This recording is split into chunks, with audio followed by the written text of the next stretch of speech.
This is Doyle. Thank you for listening to Spirit Talk Show. We frequently like to have people come on and read some stories. We like to honor them, but tonight we're going to do something a little different because my friend and co-host Russ, thank you for coming in, Russ. Mom just died last Saturday, and she is a woman of great achievement and intelligence and did great things. I wanted to give an opportunity to honor her tonight, so thank you for that. And I appreciate you suggesting it. Okay. Well, so. I think we're on. Hey, Russ, thank you for coming back with us. I didn't do any intro or anything. I just started talking, and then I'm sorry about your loss this week. I appreciate that. But at the same time, you know, my mom the context of this is my mother passed away on the 21st, so last Saturday. Yeah. But she was 88, had a long and full life, and I definitely miss her, and I'm sad that she's gone, but, you know, there's a difference between passing at 88 after a full life versus, you know, someone who dies at 18. 18, yeah. So, but I know that her name was Evelyn Parker, right? Evelyn Dorothy Parker, right? Mm-hmm. And you brought a binder right here. So we're going to hear about, she has some achievements, right, that are of note, right? Or at least I say they're of note. I notice whenever I say that, when I in a text, you always like diminish a little bit and say, oh, no, she is like, no, because, you know, there is an Evelyn Parker online. And just so you know, if you look up Evelyn Parker, this theologian and the professor, that's not who we're talking about. That would not be my mother. That's not your mother. My mother was an avowed atheist. So okay, well, so many people. Okay, so you got this binder, and this is a binder of her life. Evelyn Parker, there she is. Yeah, so this was put together by a student and I don't have their name, at the Sacramento State Gerontology Department. Okay, and I'm not quite sure how they found my mom, but when she was at not at the care home, at the assisted living facility that she was just at, but at the one prior to that, and sat and did interviews with her for. And they found handwritten notes and stuff. Well, my mom added stuff to this as well, but yeah, put together all kinds of. I mean, they found some really.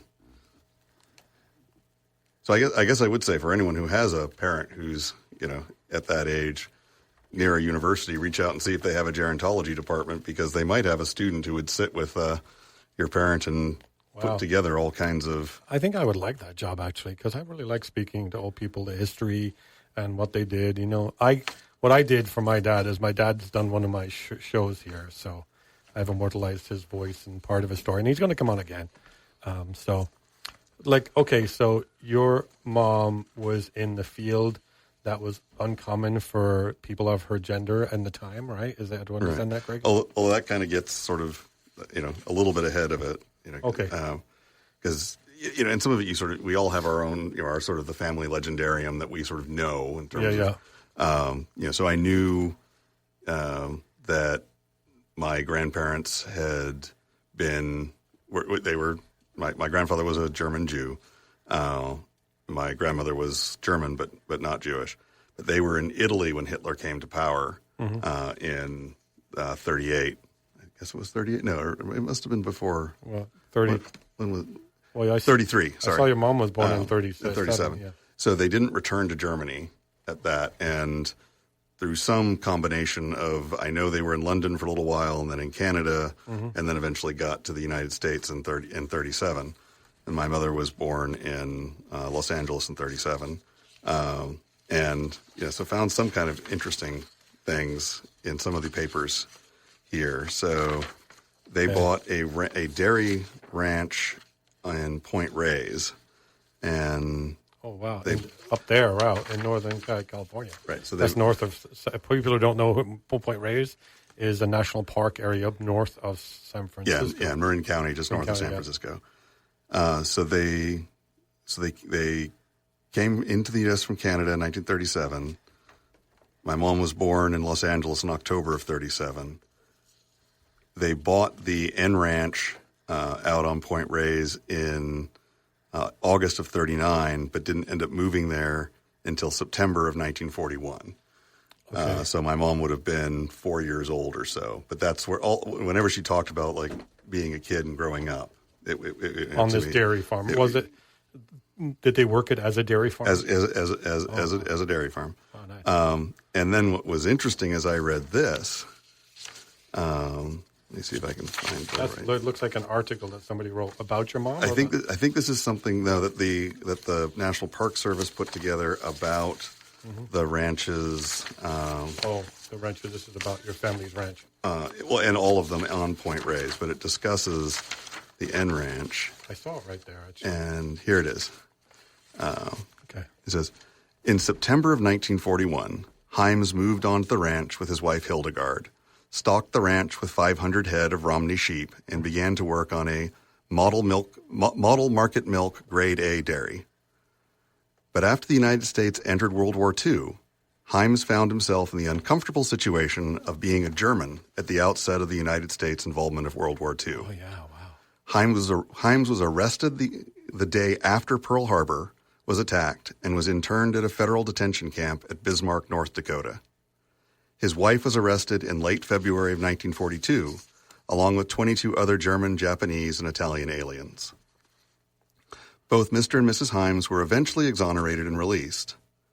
Himes, although reportedly a refugee German Jew who had entered the United States in 1937, had been under surveillance for a number of months and was accused of keeping intelligence equipment in a basement at the ranch and of having tenant artichoke farmers plow their furrows into arrows directing German bombers towards Hamilton Field in Marin County. Oh, my gosh. The charges were not substantiated, and Himes returned to the ranch where he built a comfortable new home overlooking his property. So how long was they, like how long, what happened to your mom during this time when they were interned?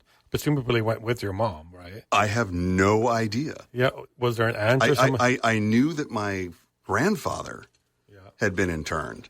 I had no idea that my grandmother had also been arrested. I didn't know. I knew the Japanese were interned. I didn't know the Germans were interned too. But it doesn't make sense. Like it's a good thing. I know this is a dark chapter in history. So but it's possible that she went and lived with my grandfather's first wife, Erna, because I know that he got his first wife and their 3 children out of Germany just before Kristallnacht, which was in November of 1938.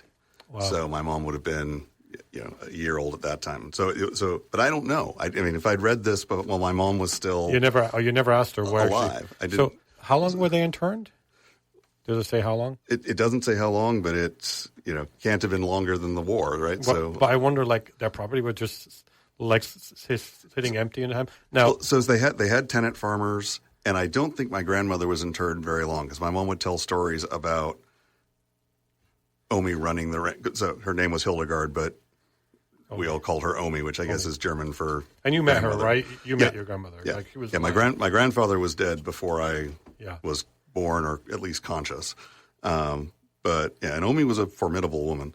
So she ran. So my mom had stories of her running the ranch while her father was still. Intern, so probably for years. Strong woman. Yeah, so used to drive with a adjustable, like a big crescent wrench in the side of the car if she was going to pick up a hitchhiker, Anyway, so that was where my mom was growing up, and then as I'm also was going through this because I knew some of the sort of rough dates of things, but I found in here like report cards. So wait, I want to back up a little bit. You said they got heads of, was it sheep they got? Sheep, and then they ended up going to cattle. Okay, but we got to know what you do for a living right now, too, and the similarities, right? Yeah, so by a bizarre, circle of events, we now raise dairy goats. You're dairy goats. So you brought back your family's a legacy, what they came to this country to do. You circle back to it. Unintentionally. But generationally, it's I wonder if that's common. I wonder if people do circle back. Yes, I guess I'm now a 3rd-generation dairy farmer. You are. There might be some grants for that. Look it up. So what else do you have? So I have so everything's not necessarily in order. So some of those, that's a picture of Alton. So I see your son Alton there, so I'm looking at what I'm looking at is in this binder is a report card from the Catherine Branson School for the 1950 to 1951 school year for grade 10 for my mother. Now, if one does the math on that, 1950. She was born in 37, so she was 12. In what grade? 10. Oh, okay. Wow. She was accelerated. So and I remember her talking about Catherine Branson because the school's out on Point Reyes. It was like a 1 or 2 bedroom, 1 or 2 room schoolhouse. Oh, yeah, of course. And so she was there because, both of my, grandparents, academics was important. And then my mom was quite brilliant and always did well academically. So I saw this. Okay. General average. What was her general grade average? A C. Wait, what happened? And I was like, what? C? And then, this is again back from 1950, I looked at what the grades mean. It wasn't A through F. F was below 60. Yeah.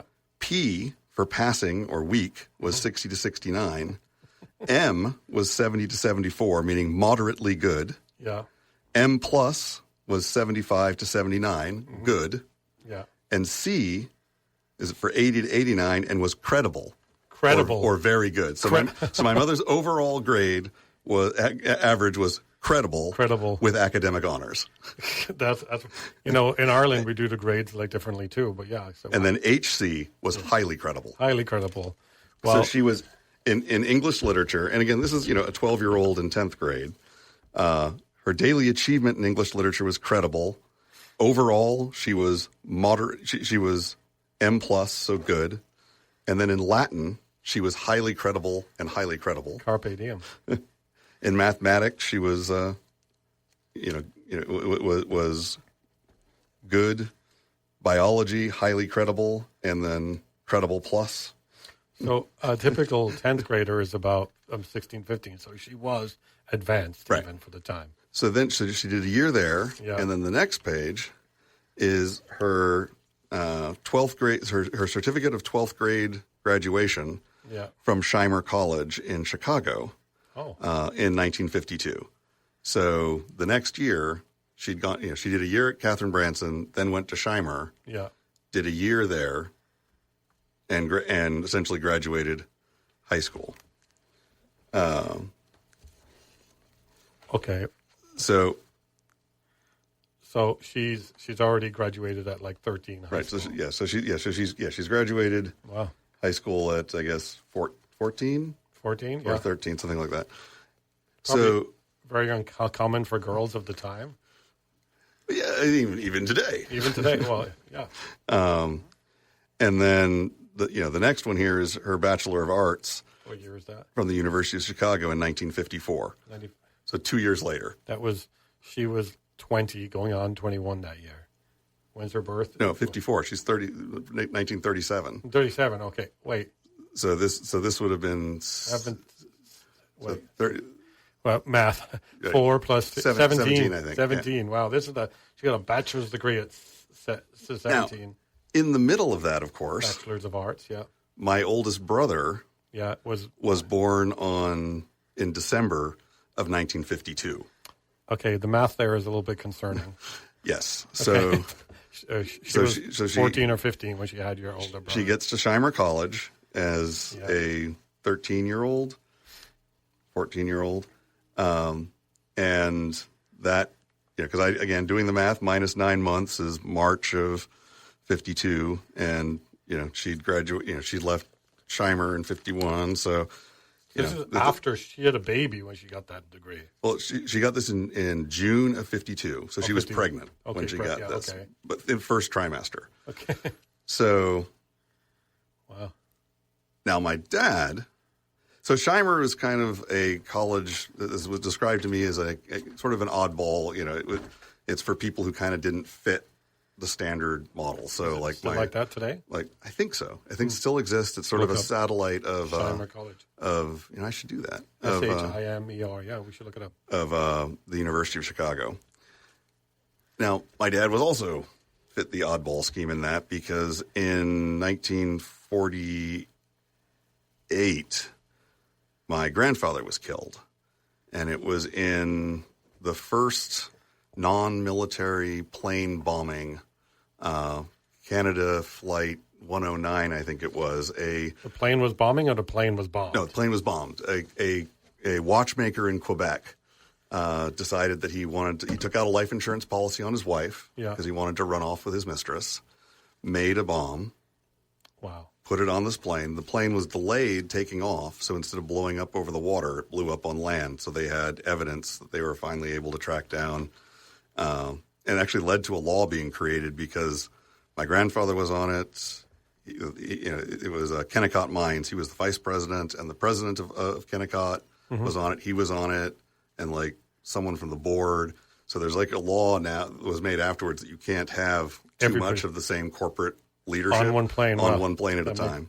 But anyway, my father is, again, this is family legendarium, so who knows? I don't. Maybe when my father finally ends up passing, we'll do a. Your father's still alive. My dad's still alive. How old is your father? 94. Wow, and they weren't together. They've been separate. They've been divorced for many years. Okay. Thankfully. So. So my grandfather was killed. They figured out what had happened, that it was this watchmaker. My dad decided he needed to go kill him. Needed to figure out how to get to Quebec. To kill this guy who killed your father. And your dad was an older teen at the time? He would have been 17. 17, okay. And like I say, another episode, we can go into a whole bunch of stuff there. But in 48, he was 17, so he was born 31. 31, yeah. So he was 6 years older than your mom. Yeah, 6.5 is April and October. Okay. So held up a liquor store, wasn't very good at crime, so got caught. Yeah. His older brother, my uncle, argued with the judge, told him the whole story, managed to get him institutionalized instead of put in prison. Yeah. And then when Canada executed the guy a couple of years later, my father was released because he wasn't a danger to anybody but nobody to kill anymore. This guy. So was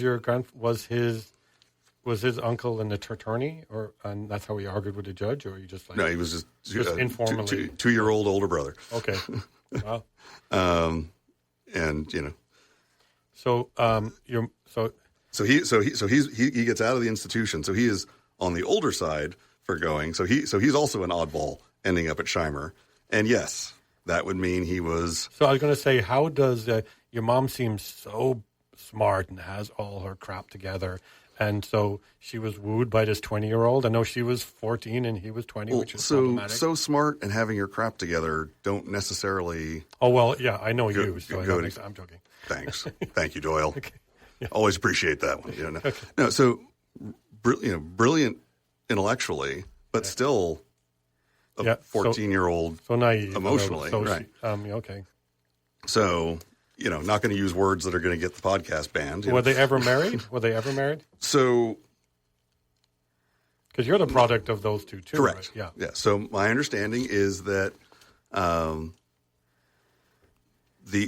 back then being illegitimate was a great hard shame. So we talked about in Ireland, people were put in institutions for being unwed My understanding is my grandparents gave him the option that he could either be tried for the crime that I will not mention because I don't want to get you banned. But a 21-year-old man and a 14-year-old girl. Yes, that's very presidential. Or Jesus. Sorry.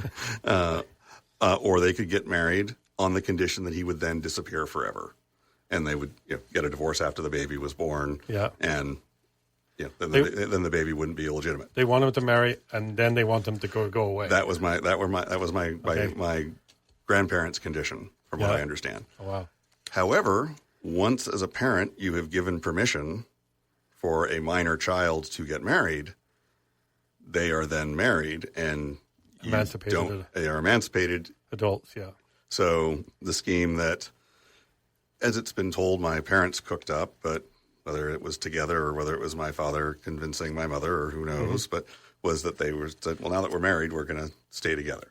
Okay. So they put the baby up for adoption. Oh. Okay. And so they told me, my mom told me when I turned 18 that I had an older brother. Yeah. because we had no... It was 20 years older than you, because weren't you born in 70? 71, yeah. Yeah, so that's quite a few years, 20 years. Yeah. So it was a closed adoption. Yeah. So my parents had no contact with him. So at 18, I was told, you have an older brother. We have no data on him at all. Yeah. And my mom had tracked down the attorney and let him know that if my brother ever reached out, that she was interested in making contact. You're open to it, yeah. Right. So 2 years later, that actually happened, and I met him and have known him since. He's so still alive today. Yeah. He'll be up here in a week and a half for the funeral. Mom. So how long were your parents married? Too long. Too long. Okay. So they were married, I think, almost 30 or 31 years, and it was. Okay. The second half of my mother's life was a much happier story. Not that the first half was awful. My dad wasn't physically abusive or any of those things, but there were multiple times when he had affairs and would tell her that, I'm not sure whether I want to stay with you or stay with the other one. And do you have, other than that brother, do you have other siblings? I have an older sister who's 6.5, 7 years older than I am. Okay. So back to the arc of my mother's life. So had the baby, he went up for adoption. They went back, got her degree from the University of Chicago in 1954, and then they moved out to California.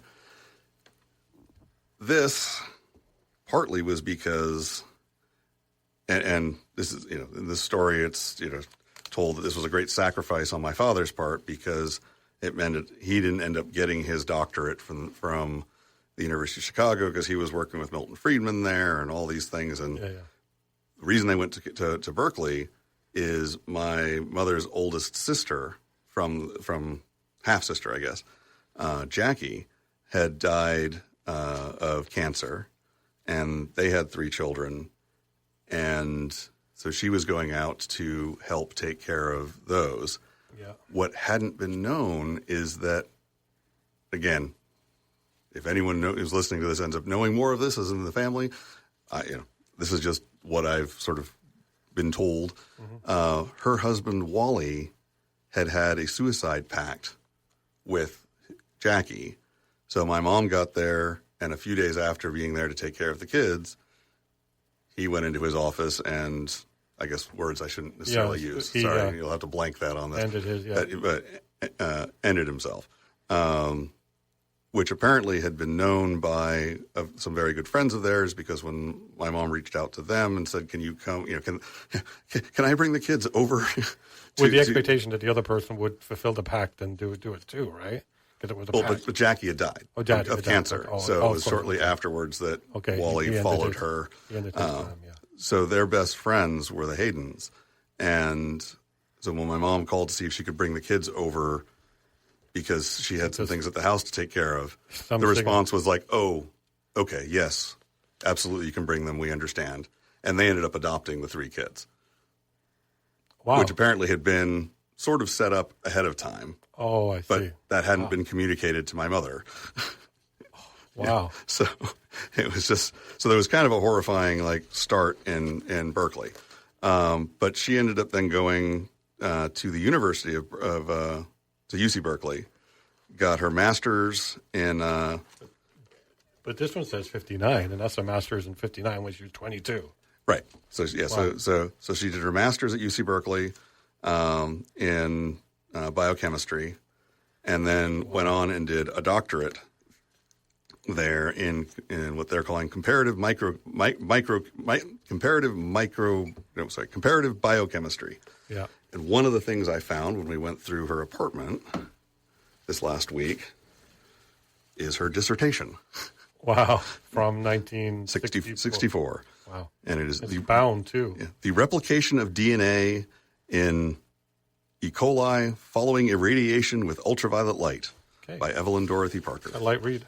And I'll go ahead and I'll start reading. Hand-typed. We have 173 pages to get through here. Settle in, people. Okay. I considered whether to read the abstract, but even the one-page abstract is probably a bit much. Well, I'll read the first line. Yeah. An investigation was made of DNA synthesis in ultraviolet irradiated cultures of E. coli using principally density gradient techniques. Okay, so if you ever read, this is an academic dissertation, so it's not going to be a pithy little read, It was the best, I was going to say the best of times, the worst of times. That's probably not a pithy read. So she gets her doctorate. Tale of Two Cities, yeah. My sister's born in 1964. Okay. And they moved to Arlington. They're still together from 50 to 64. Absolutely, yeah. And there's been all kinds of crazy stuff. During this time, my mom ended up, my dad left her for a little while, and my mom ended up living with Pauline Kael, who was a well-known theater critic or film critic for the New Yorker. Oh, wow. So she rented a house rented a room in her house for a couple of years. With kids? Because she had kids, right? No, not yet. Oh. Because my brother had been adopted. Okay, I see. So by 1964, my dad had decided, I'll probably want to stay married to Evelyn. So they had moved to Arlington, Virginia, and the doctorate was conferred sort of just shortly after she did her defense or whatever else. Because my sister was born in Arlington, and my dad was then starting to work in the government and intelligence community. But essentially from 1964 on, my mom was a mom, housewife, and supporting my father in his career and whatever else he needed. She had a lot of degrees to be a housewife.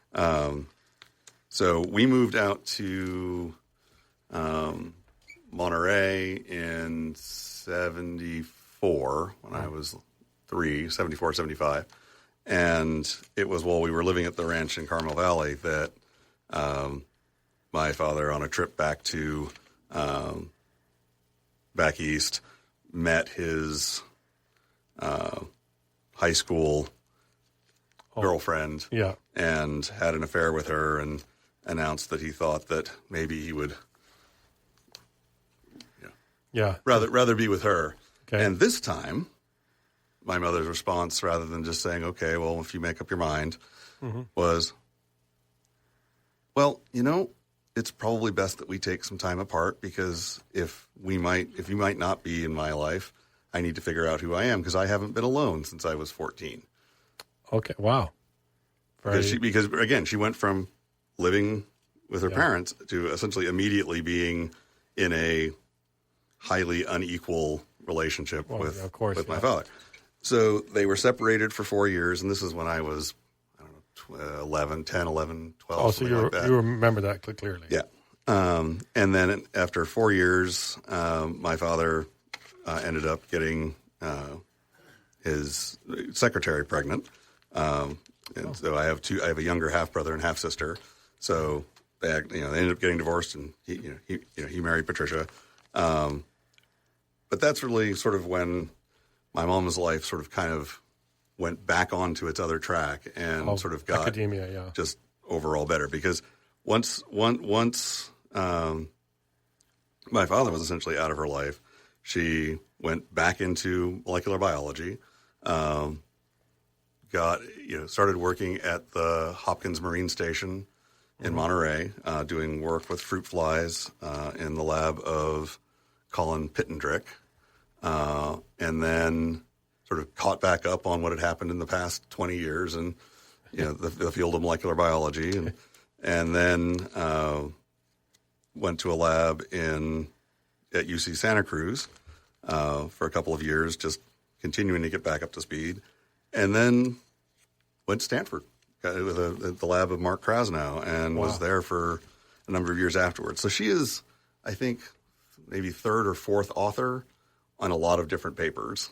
Oh, but was never principal or anything like that. I know, but papers that had made notable discoveries, right? Probably. Yeah. It's like my mom would talk about the things. I mean, it's related to genetics, right? And like I remember my high school science fair. I guess I wasn't even high school yet. My middle school science fair project was. I remember doing that at Hopkins Marine Station with having fruit flies hatching and dropping into Wow. soapy water and counting them with a LED light and different things like that. So I hung around Hopkins Marine Station as a kid.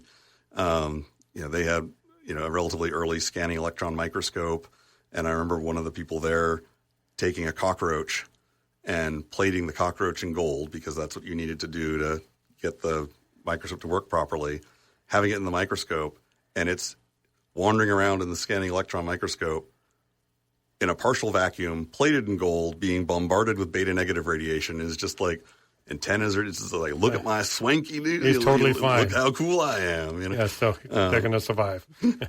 Exactly. And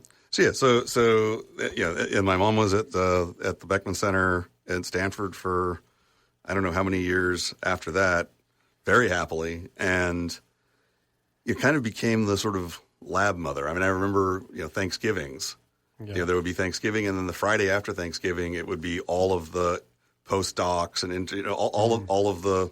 We'd have a very small Thanksgiving on Thursday. Yeah. And then Friday would be this huge Thanksgiving that was with all of the kids who weren't at home. This was a Stanford lab we're talking about. Yeah.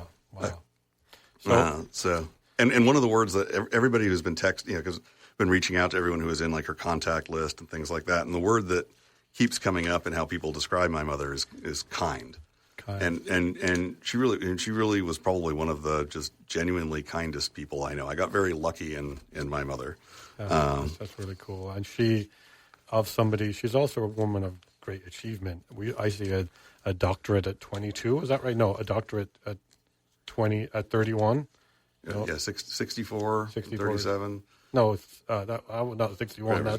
That's like 24, a doctorate, and then she became the mother, the den mother of the lab at Stanford. So I mean, and she's third author of a bunch of different papers that I'm sure I could find if I did a bunch of research and some academic so nice search. That he took the time to find it for this episode tonight, right? Yeah. Thanks. We need to get some a specific, because I think you told me one time when we worked in that school together. We didn't really work in it together, but we kind of did. You told me your article one time, and it was something to do with some discovery related to fruit flies, some genetic paper. Yeah, and something called Antennapedia, where the figuring out how to turn different genes on and off, so they would somewhat horrifyingly make fruit flies grow legs instead of antennae, or antennae instead of legs. So the telling the cells. Oh, wow. In terms of the developmental microbiology of how... Kind of like stem cell, of being able to tell the cell what to become. Exactly, what to differentiate into. So it's like instead of becoming a leg, it would become an antenna. That seems significant for people to be able to regrow hearts and regrow organs. That's significant. All kinds of things that could come out of stem cell research if we actually ever really put focus on it. I think that these women who have some great achievements are not honored. This is why I wanted to have this episode to talk about your mom. Like, not many people know the person responsible for the math that put it on the moon. And yes, I believe we went to the moon. Was an African-American woman, Yep. And she did, like, most of it by hand. And in fact, I heard that when the IBM computers were put into NASA, they used her to check the computer's math. Yeah. This lady. So, and your mom was one of these pioneer women who got a doctorate in a time that's not something women did. Yeah, and an enormous number of the women who did that were, like you say, in doing highly significant work, but never being credited. Not being credited, and I think your mom, like you're saying that she was third author of things, but who knows if she was the primary, but they made her the third author. Right? Well, she was okay with that. So to be fair to the lab she was in, I don't think they were. Again, because she came in, 25 years out of date. Yeah. As a research associate. So I think she was treated well by the lab she was in. It's just like you say, and who knows what she would have done if instead of taking 20 plus years off, she so who knows? But she might have also realized you can be achieved and you can do great things. You don't have to get the Nobel Peace Prize, right? Right.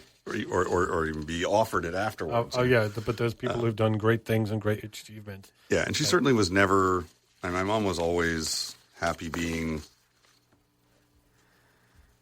in, not being in the spotlight. Actually preferred not being in the spotlight.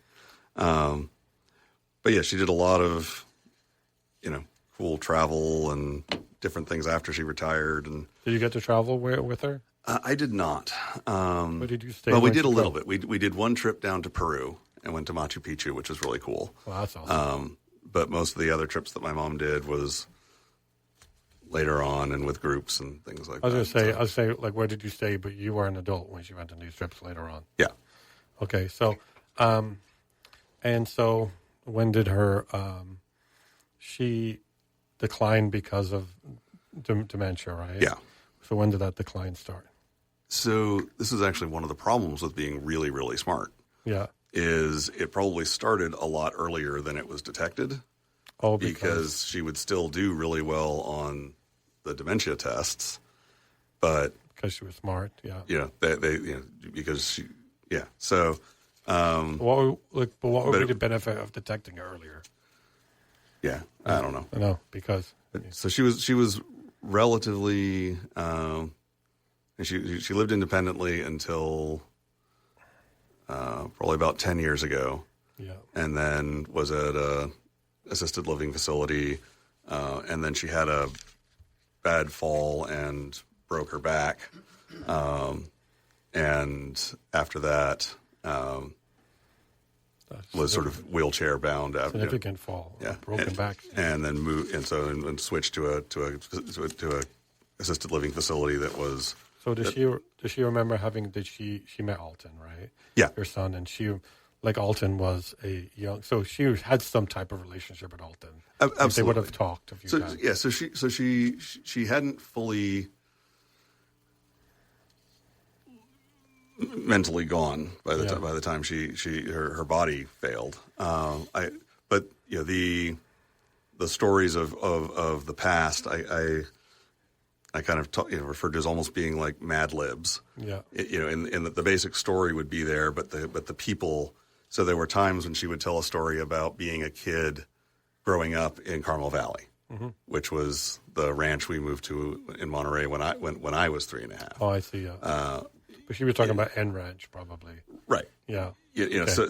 So she had the correct idea, or just some details. The basic outline of the story was still there, yeah. But her mind would be filling the people and places in with stuff that was, I'm making hand gestures, which is useless here, that were sort of from other stories. But certainly still recognized all the close family and that's cool. Things like that. So she was this kind woman who was she was great achievements, and she brought people to her home on Thanksgiving. So this is the person, Evelyn Parker, you want the world to know. If someone said to you, what's your elevator pitch for Evelyn Parker, what would you say? One of the kindest, most giving people that you're ever likely to meet. Okay. And if it weren't for us having been doing this, it would never occur to me to sort of do a, hey, world, here's my mom. Yeah. But, and it would probably annoy her. Oh, she heard it right now? Because was very private. But this sort of gave the opportunity to just reminisce a little bit about her. So it's cool that I think we need to normalize honoring people who they dedicated their life to good work, and maybe they weren't the Nobel Prize or the primary writer, but these are women, countless women who worked in industries over the last 50 years who didn't get the credit that they deserved, right? And she was one of them. I mean, it sounds like she did get some credit because she was well respected in the lab. Right. But I mean, and I'm not saying that I think the lab would intentionally have taken her off as primary, but sometimes, like subconsciously, they might have decided, oh, that's a good idea, and not credit her with the idea. Or even more subtle than that. I don't know that it would ever have occurred to my mom to push for being first author on something. Even if she had the primary ideas at the start. It would, was trained to, and as I think many women of her generation were, trained to take a secondary role, not a lead position. I mean, so then it's possible that she did have secondary influence into them, but because she's someone that didn't like the spotlight, she chose she had secondary position in the credit. And again, that was never anything she was bitter about or anything like that. It was nothing that ever. Yeah. I don't think it ever would have occurred to her to be pushing for top billing. I mean, obviously, your mom was super intelligent, and I know you, and obviously, you're very intelligent, and so is your son Alton. And so, I mean, those genes are carrying through the years, right? So, Lord help us, yeah. Help us, well. But so. Well, and she, like I say, I look at it and go, I probably the best decision that I ever made was how I chose my mother before I was born. Right? No good decisions after that. You said, so if we close about her, is there something else you wanted to read the close? Is there something else? Thank you for reminding me of that. So I was fortunate to, she took a real sort of sudden physical drop on Friday. So, my sister called me and we sort of, alternated off, spending time with her. Because one of the things that my mom had said is she didn't want to die alone, which is understandable. Yeah. Okay. So I was fortunate to be the one who was actually there at the time that she passed. And so I spent that, and I honestly didn't even notice when she died.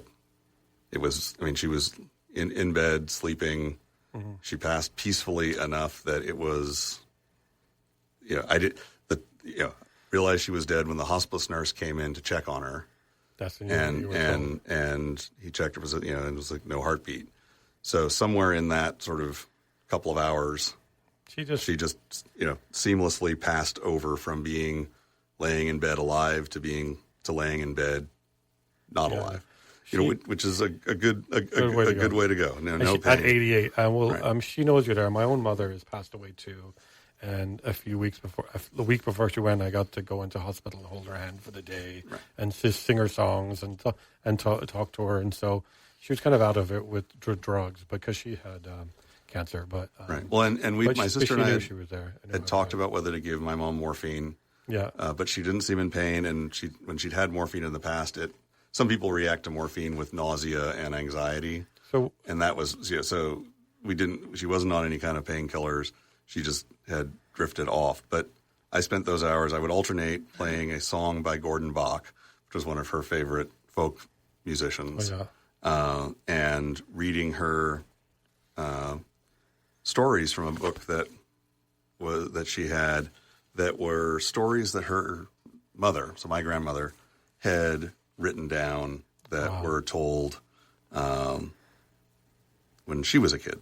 Wow, that's cool. So, and again, I don't know exactly when in that she died, but I know the last song that I'd played for her, which was Turning Towards the Morning by Gordon Bach, which I will not inflict singing on you.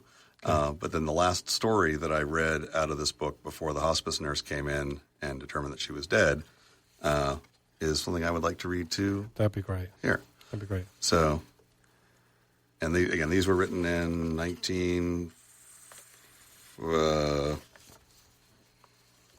early 1940s. Yeah, they looked hand typed with Courier New, the typewriter font. Yeah.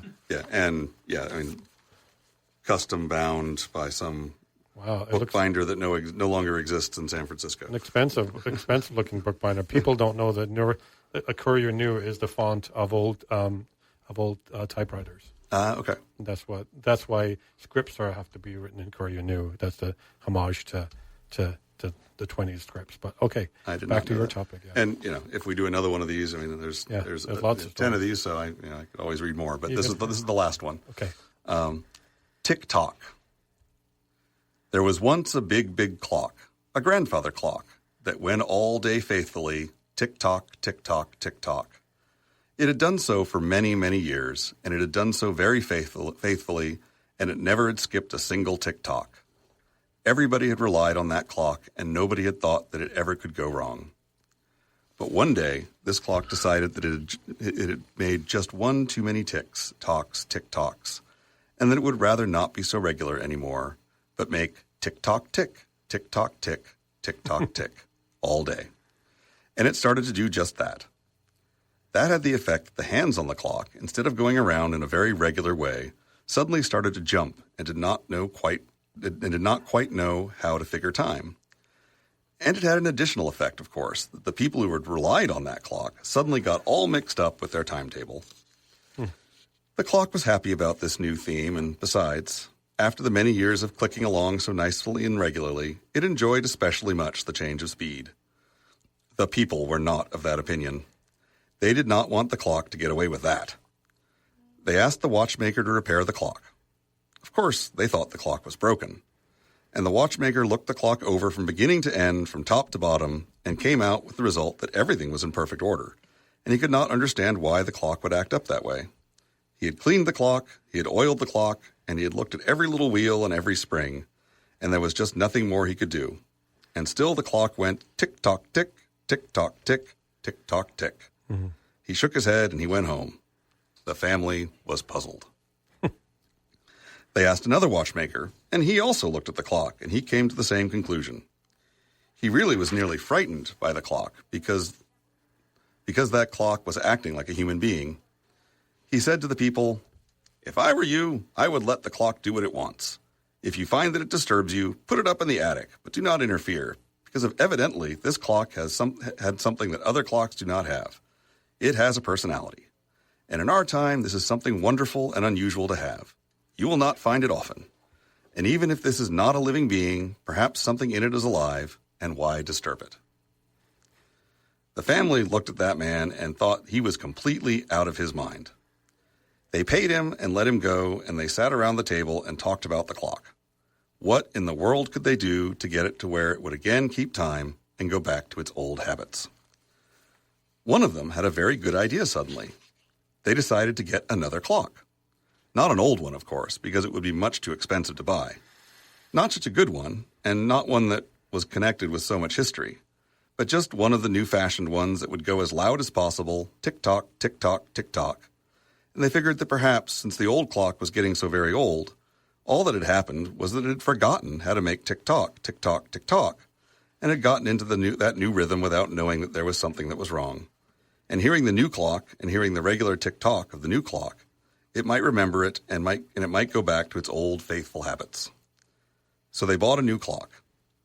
They put it right next to the old one, and they wound it, and they were delighted with the loud tick-tock it made and the regular tick-tock it made, and they waited to see what would happen. And they went to bed in the evening, and in the morning, when they woke up and went down to the clocks, they found something very, very amusing. Evidently, the old clock had gotten greatly disturbed by this different tick-tock that the little new clock made compared to what the old clock, wanted to make now. And it started to slowly move out of the room and was sitting in the middle of the door from the living room to the hall. They were amused at first, but also they were in a way frightened. Maybe the clockmaker, the watch repairman, had been right when he said that this clock had personality, and maybe they should not disturb it. But what could they do? What could they do with a clock that did not keep time, that was going hoppity-dee and hoppity-da, and was not going as a clock should do, tick-tock, tick-tock? This was a problem far beyond their minds, and something that they must look to for help. So they looked for help and sought out a very wise man who lived in the neighborhood, a man with a white beard and clear eyes, who had on many occasions helped people to find a solution to their problems. They went to see him, and he came and looked at the situation over, and he said, "It's very simple, and it's understandable, too. This clock got tired and bored, and all it needs is something new. And since you did not provide something new for this clock for a great many years, it has decided to provide it itself.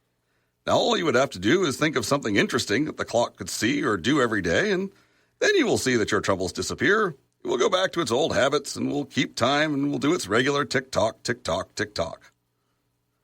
But here his advice stopped, and he left it to the family to find a solution.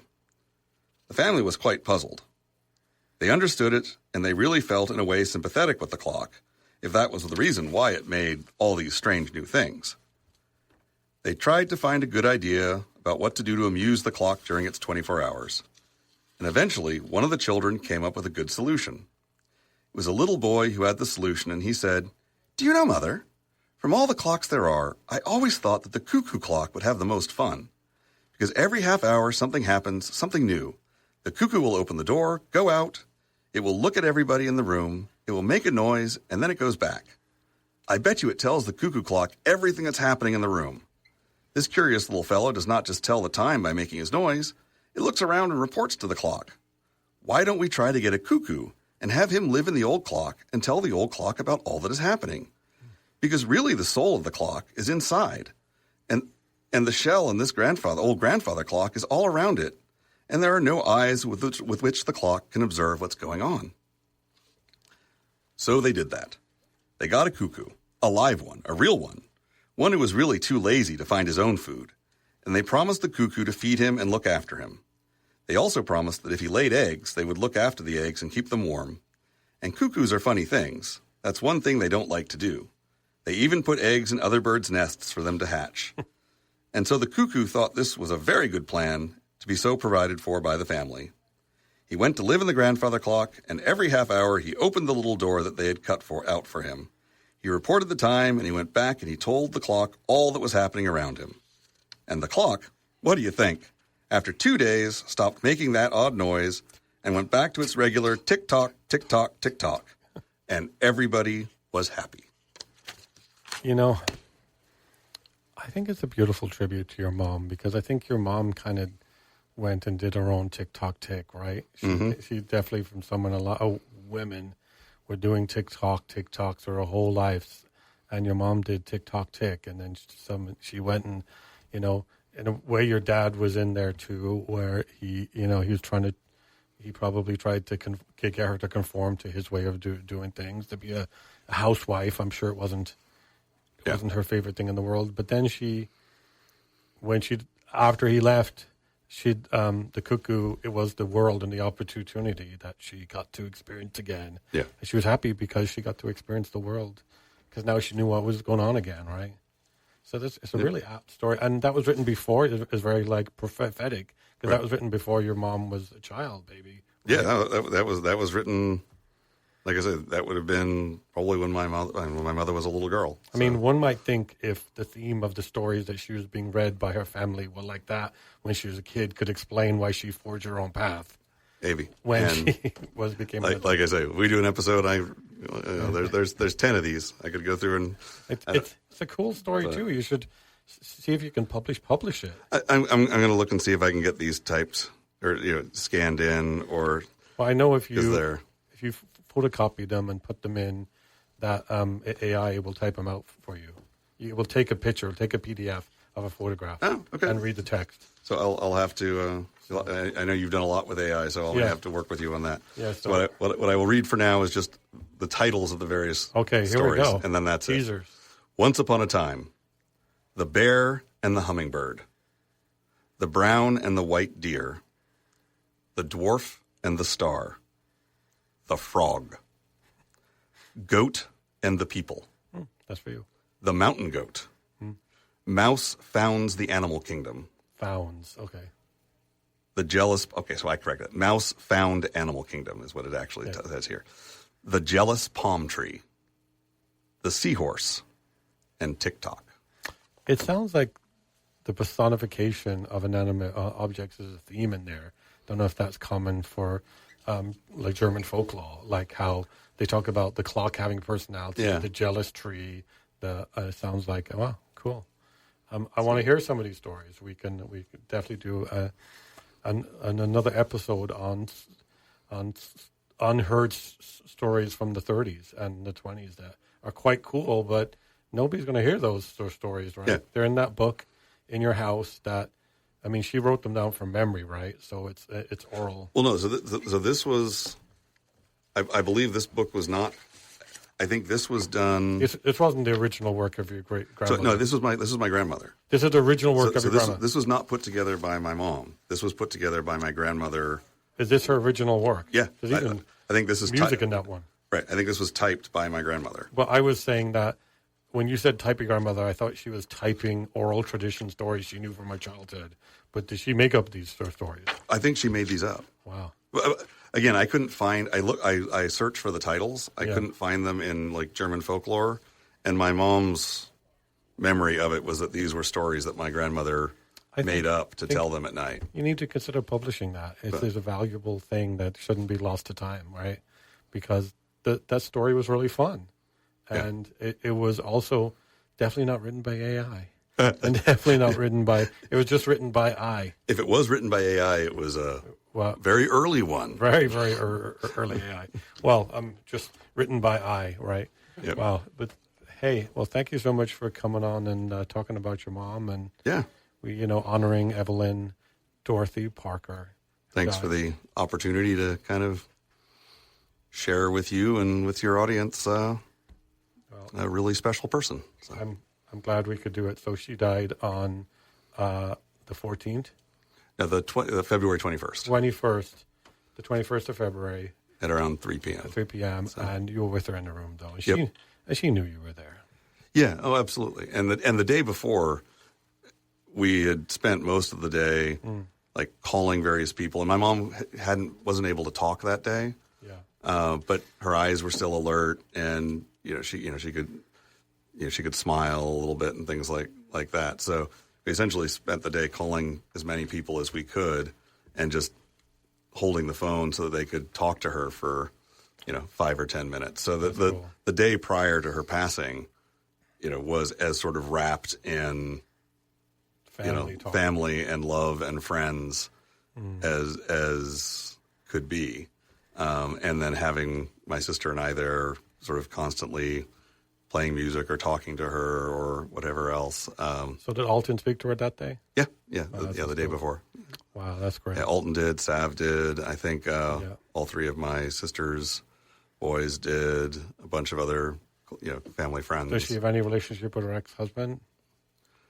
Did they he didn't? As little as possible. As possible. Okay. They're okay. It was a hard time in your family's life. Yeah, and again, my mom wasn't bitter or angry. She just didn't want anything to do with him after she was free of him. But you had some kind of relationship with your dad.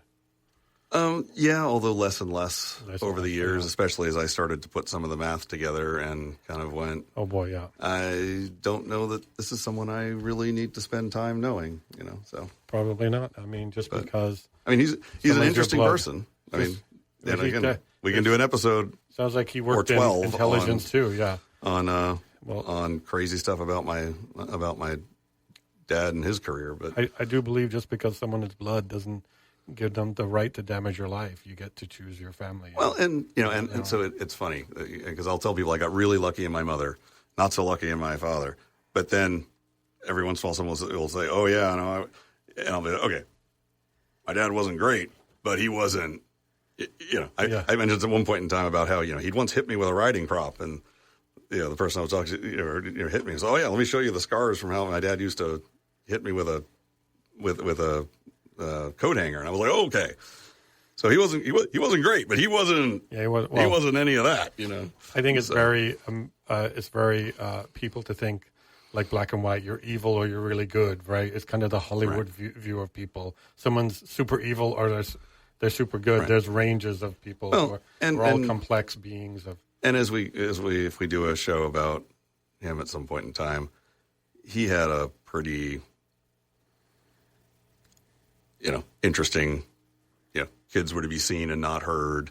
Yeah, I understand. His mother was a true hysteric and all kinds of other stuff. So I can understand a lot of the sort of things that forged, my father into who he is and became. I mean, there's a book or an article from years ago saying crappy childhood, good life. Just because you had crappy experience, you don't have a right to be a crappy person. Doesn't mean you can't transcend that. You can't transcend that. So, but hey, thank you so much for coming in. We better sign off, but thank you, Doyle. Thank you, Howie. And thank you, Evelyn. And have a good night. Say good night, Howie. Good night, Russ. You did not stop talking tonight. No.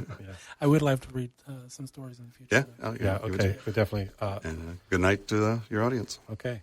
Thank you. I didn't pause it because what we do need to do is we need to figure out a short introduction to this episode. Right? Okay. So what would we say? Do you want to do? Can you wing it? You want to do? Sure. Okay. So do introduction. Guess we won't be doing cold star in this one. Right. So,